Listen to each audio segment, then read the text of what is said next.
I'm now joined by Stephen Green, the Trade and Investment Minister of the United Kingdom. Sir, hello. Taking the freshest news first, the EU today endorsed the United Nations sanctions on Libya. Now, where's the next step? Do you think these sanctions should be extended to oil and to natural gas? I think that's an unclear question, and this is clearly a situation which is moving very fast. It's a tragedy for the people of Libya. We need to move forwards to a better situation. A lot of work is going on, and I'm sure we will find the right way forward. There's been a clear impact on oil prices throughout the world. Are you concerned of the impact it could have on the global economy and on the UK economy in particular? Well, I think that the difficulties in Libya may well cause something of an oil price spike. Indeed, we've seen that in the last few days. But on a continuing basis, I think you will find OPEC making up for the situation, and I think over the longer term there are other issues about the oil price, and it will not be particularly impacted by current developments in Libya.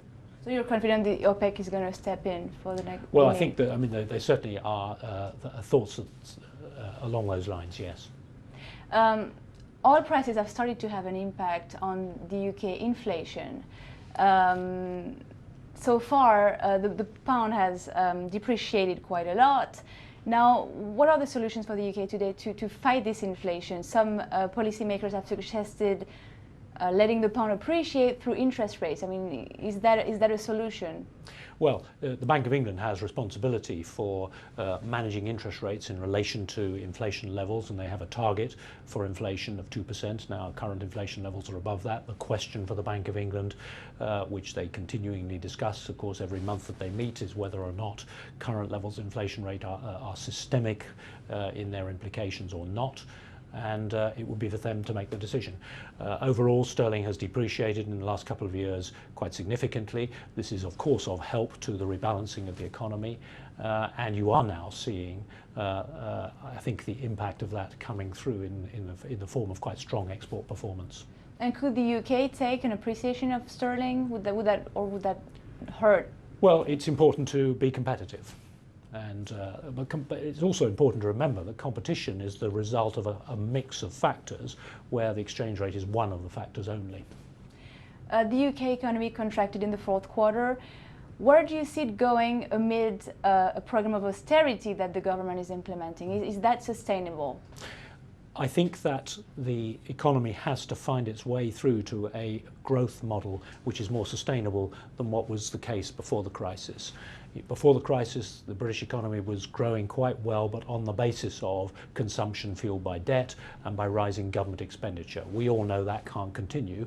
We have to find a new model that's got to be based on better trade performance and better investment, because those are the only other two sources of economic demand that there are.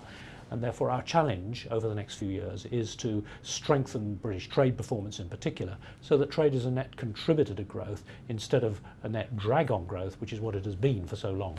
Do you see signs of improvement for, let's say, the first half of the year? Well, we'll see. I think there are early signs that it's moving in the right direction, but we've got a lot of work to do. This is a country that decided to extend tax cuts, and so far it's having a positive impact on the economy. Is it not something you're looking at? Well, there's no doubt that the fiscal consolidation that the government has driven through in recent months is the right thing to do. We had to balance the books, and the programme that has been set out over the next few years of doing that is what is necessary to ensure that there is significant confidence for investment. I believe that this will pay dividends and work its way through over the next few years in terms of an enhanced performance and a more robust growth model for the economy. The UK is pushing for Doha, or a Doha agreement. Is that the right moment, with the US already blocking some bilateral, the US Congress blocking some bilateral agreement? Well, we do believe that Doha, if we can get the Doha development round done, this is a good thing for the world as a whole. It would increase world GNP by something like $170 billion. It would increase US GNP, by the way. So I think there's a shared interest in getting it done.